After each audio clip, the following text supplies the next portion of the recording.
தமிழக வெற்றி கழகம்ன்ற ஒரு கட்சி ஆரம்பிச்சதுக்கு அப்புறமா கட்சிக்குள்ள சேர்ந்து அதன் மூலமா பிரபலம் அடைஞ்சு இன்னைக்கு கிட்டத்தட்ட 2 லட்சத்துக்கும் அதிகமான ஃபாலோவர்ஸ் வந்ததுக்கு அப்புறமா இனி தமிழக வெற்றி கழகத்துல நான் இருக்க போறதில்ல அப்படின்னு சொல்லிட்டு ஒரு அறிக்கை ஒன்று வெளியே விட்டுருக்காங்க.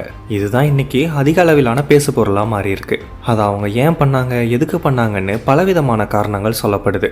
அதெல்லாம் பற்றி தான் இந்த வீடியோவில் பார்க்க போகிறோம். ஃபர்ஸ்ட்டு, கட்சி தலைமை என்னை அங்கீகரிக்கவே இல்லை, என்னை நிறைய இடத்துல புறக்கணிக்கிறாங்க, என்னை சேர்த்துக்கவே மாட்டுறாங்க. அதெல்லாம் பார்க்கும்போது எனக்கு மன அழுத்தம் ஏற்பட்டு தான் நான் இந்த முடிவை எடுத்திருக்கிறேன் அப்படின்னு சொல்லிட்டு அவங்க சொல்லியிருப்பாங்க. அதே மாதிரி பொதுமக்கள் கிட்ட நல்லது செய்கிறதுக்கு விட மாட்டாங்க, பொதுவெளியில் பேச விட மாட்டுறாங்க, என்னை பேட்டி கொடுக்க விட மாட்டுறாங்க, இன்ஸ்டாவில் சோஷியல் மீடியாஸில் போஸ்ட்டு போடக்கூடாதுன்னு சொல்கிறாங்கன்னு ஏகப்பட்ட குற்றச்சாட்டுகளை அடுக்கடுக்காக அடிக்கியிருப்பாங்க. ஒரு நிமிஷம் அவங்க போடுறதெல்லாம் பார்த்துட்டு, ஏன்பா பொது வெளியில் பேசுகிறதுல அப்படி என்ன இருக்குது, அப்படி பேசுகிறதுனால என்ன தப்பாயிட போகுது, இப்படி தான் நமக்கும் தோணும். ஆனால் ஏன் பேசக்கூடாதுன்னு சொல்லியிருப்பாங்க, எதுக்கு பேசக்கூடாதுன்னு சொல்லியிருப்பாங்கன்ற உண்மையான காரணம் நமக்கு தெரியாது. அதுக்கான விடையை தமிழக வெற்றி கழகத்தினுடைய பொதுச் செயலாளர் ஆனந்த் கொஞ்ச நாளைக்கு முன்னாடியே கொடுத்துட்டாரு. அதாவது தமிழக வெற்றி கழகத்தினுடைய ஆதரவாளர்கள் அப்படின்னு சொல்லிக்கிட்டு சில முரண்பாடான கருத்துக்களை தெரிவிக்கக்கூடிய ஆட்கள் இருக்கிறாங்க. அவங்கள மீடியாவில் கூப்பிட்டு வச்சு பேசுகிறதோ சோஷியல் மீடியாவில் பேசுகிறதையோ மக்கள் யாரும் கருத்தில் எடுத்துக்க வேண்டாம். அவங்க தெரிவிக்கக்கூடிய கருத்துக்கும் தமிழக வெற்றி கழகத்துக்கும் எந்த சம்மந்தமும் கிடையாது அப்படின்னு சொல்லிட்டு ஒரு அறிக்கை ஒன்று கொடுத்துருப்பாரு. இதை நான் ஏன் சொல்கிறேன் அப்படின்னா, சமீபத்தில் அம்பேத்கரோட பிறந்தநாள் வரும்போது அதை முன்னிட்டு கோயம்புத்தூரில் ஒரு குறிப்பிட்ட பகுதியில் தமிழக வெற்றி கழகம் தரப்பில் ஒரு சிறிய நிகழ்ச்சி ஒன்று ஏற்பாடு செய்யப்பட்டிருக்கும். அதுவும் குழந்தைகள் கிட்ட. அப்போ பேசின வைஷ்ணவி, அம்பேத்கர் தன்னோட இன மக்களுக்கான விடுதலைக்காக போராடினாரு அப்படின்ற தவறான கருத்தை பதிவு செஞ்சுருப்பாங்க. இது சோஷியல் மீடியாவில் பெரிய கான்ட்ரவர்சியவே உருவாக்குச்சு. அவங்களோட வீடியோ ட்ரோல் மெட்டீரியல் ஆச்சு, பெரிய அளவிலான விமர்சனத்துக்கும் உள்ளாச்சு. இதனால தான் நீங்கள் சின்ன பொண்ணு, அரசியலுக்கு இப்போ தான் வந்திருக்கிறீங்க, ஃபர்ஸ்ட் அரசியல்னால் என்னன்னு கற்றுக்கிட்டு வாங்க, அரசியல் வகுப்புகளை அட்டன் பண்ணுங்க, கட்சிக்காக வேலை செய்யுங்க, படிப்படியாக முன்னுக்கு வாங்க அப்படின்ற மாதிரி தான் அட்வைஸ் பண்ணியிருப்பாங்க. ஆனால் 2 லட்சம் ஃபாலோவர்ஸ் இருக்கிற தன்னை இவங்க புறக்கணிக்கிறாங்க. நான் வளர்ந்துடக்கூடாதுன்னு இவங்களுக்கெல்லாம் பயமாக இருக்குது அப்படின்ற மாதிரியான ஒரு எண்ணத்தை அந்த 2 லட்சம் ஃபாலோவர்ஸ் அவங்களுக்கு கொடுத்துருச்சு. இதுதான் இங்கே பிரச்சனைக்கே காரணம். கொஞ்சம் யோசிச்சு பாருங்கள். இன்றைக்கி கோயம்புத்தூரில் மாவட்ட நிர்வாகிகளாக இருக்கக்கூடிய எல்லாருமே தமிழக வெற்றி கழகம் அப்படின்ற ஒரு கட்சி ஆரம்பிக்கிறதுக்கு முன்னாடியிலிருந்து விஜய் மக்கள் இயக்கத்தில் இருந்தே பணி செஞ்சுக்கிட்டு வராங்க.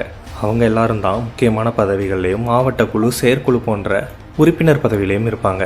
வைஷ்ணவி அவங்களை எங்கெல்லாம் நிராகரித்தாங்கன்னா, மாவட்ட குழு, செயற்குழு கூட்டத்தில், கட்சியினுடைய முக்கியமான நிர்வாகிகள் மட்டும் கூடக்கூடிய கூட்டத்தில் தான் அவங்கள நிராகரிச்சிருக்கிறாங்க.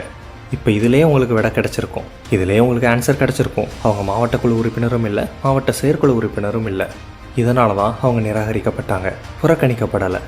சரி, பொதுவெளியில் ஏன் பேசக்கூடாது, இன்டர்வியூக்களில் ஏன் பேசக்கூடாது, அதுக்கான ஆன்சரும் முன்னாடியே சொல்லியாச்சு.